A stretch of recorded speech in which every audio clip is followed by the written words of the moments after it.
Welcome to the channel Myths and Legends.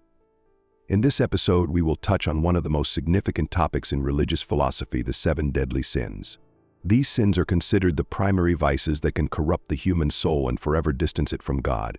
In the Christian tradition, a newborn child symbolizes purity and innocence. However, as we grow, each of us faces trials in the form of temptations, desires, and earthly longings, which can be incredibly challenging to overcome. By succumbing to them, a person risks committing acts for which they may bear a heavy spiritual price.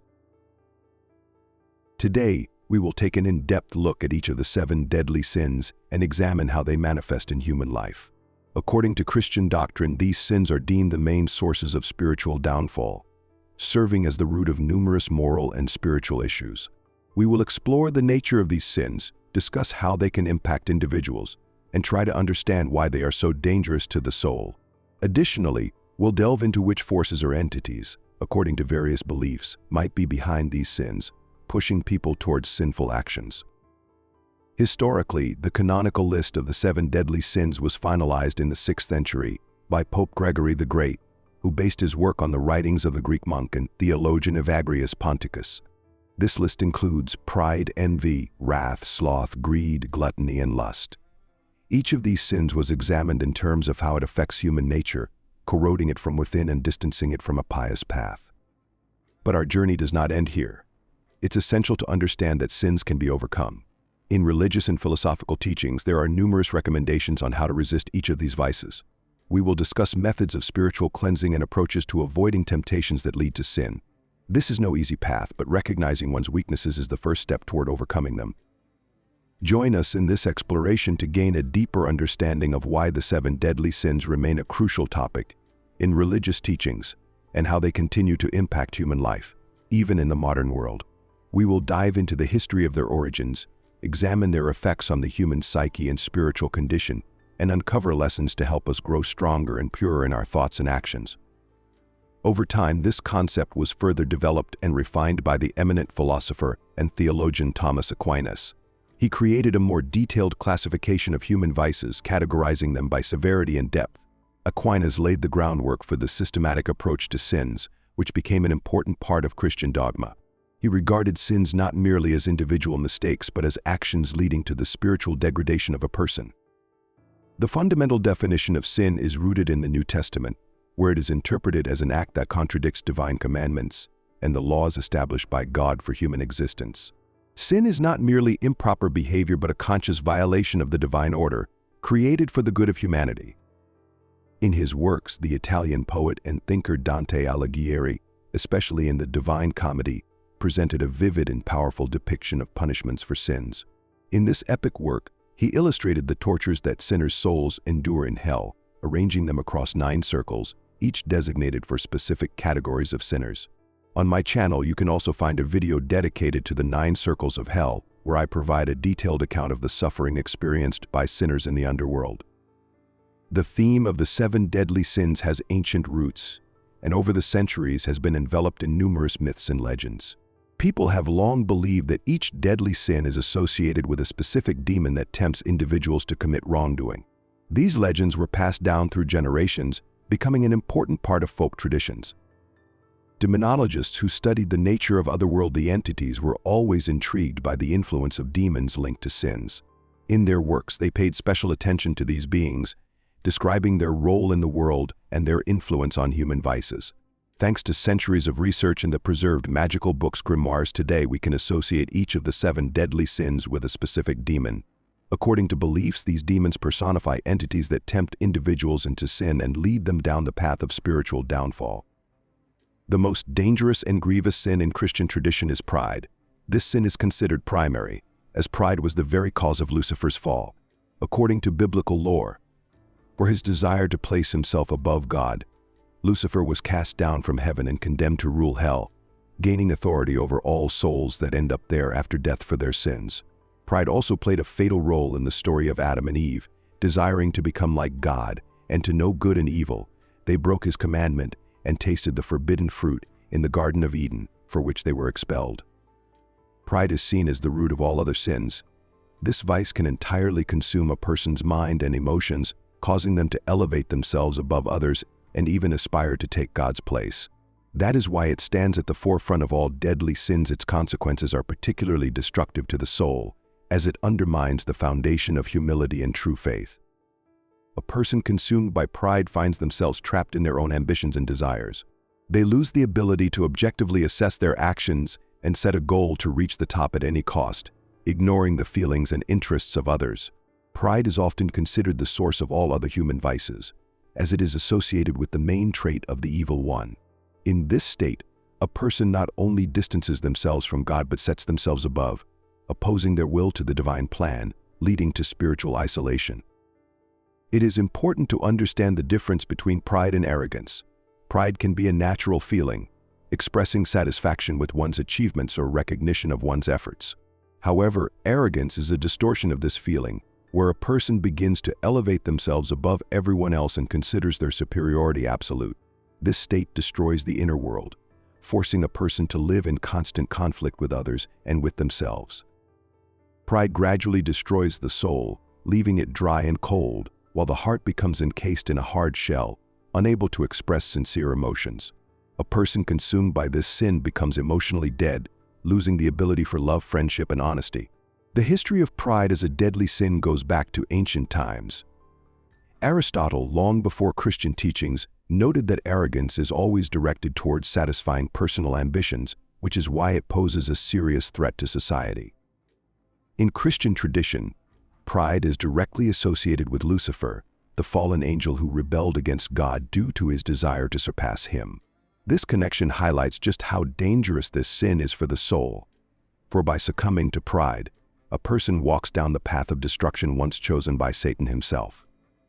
Envy, like greed and lust, manifests as an insatiable urge for a person to obtain everything they desire, and as quickly as possible. A constant feeling of dissatisfaction with one's own position and possessions destroys inner balance and drives actions contrary to moral standards. Envy breeds a host of negative actions: petty mischief, deliberate harm, insults, slander, and even curses.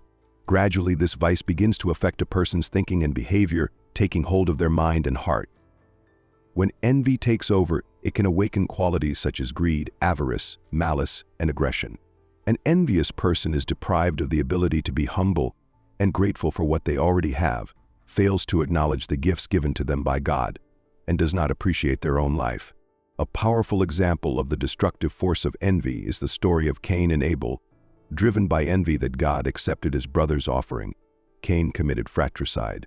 This act became a symbol of how potent and destructive this sin can be. Envy can drain a person's soul to the point where no trace of former virtues remains. In their place, only bitterness, anger, and resentment remain, robbing the person of joy, love, and inner peace. This sin not only destroys relationships with others but deeply undermines inner harmony, turning a person into a prisoner of their own negative emotions and desires.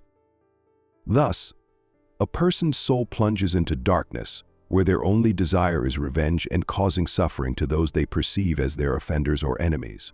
Wrath, one of the most destructive sins, is deeply rooted in satanic influence, embodying the absolute rejection of peace and divine essence. Despair and sloth are conditions with roots reaching far back in history in a multifaceted nature. Despair is not merely a manifestation of weakness or temporary loss of energy. It is a complex state encompassing mental, spiritual, and even physical aspects. When a person falls into sloth, they lose all interest in life, cease to strive toward goals, and abandon any effort to improve their fate. Essentially, their existence becomes mere passage of allotted time, devoid of inner growth and development. In spiritual tradition, despondency was regarded as a severe trial, especially among clergy.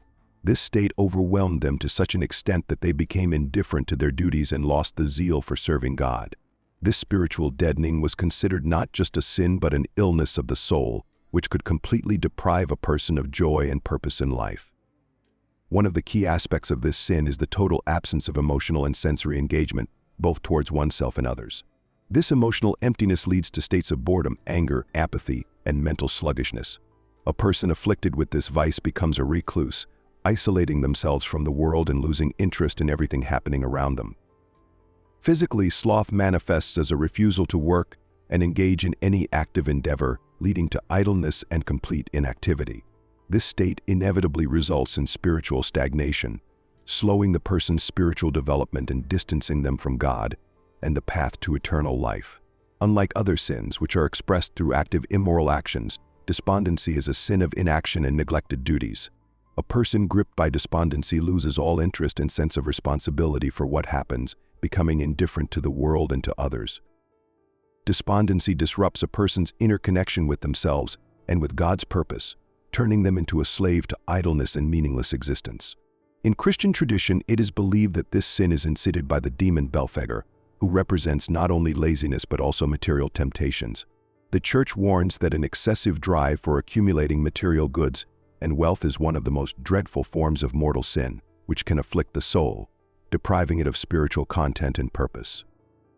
The Italian philosopher and theologian Thomas Aquinas argued that greed is a sin directed against the Creator himself, as a person consumed by greed chooses temporary material goods over eternal spiritual values.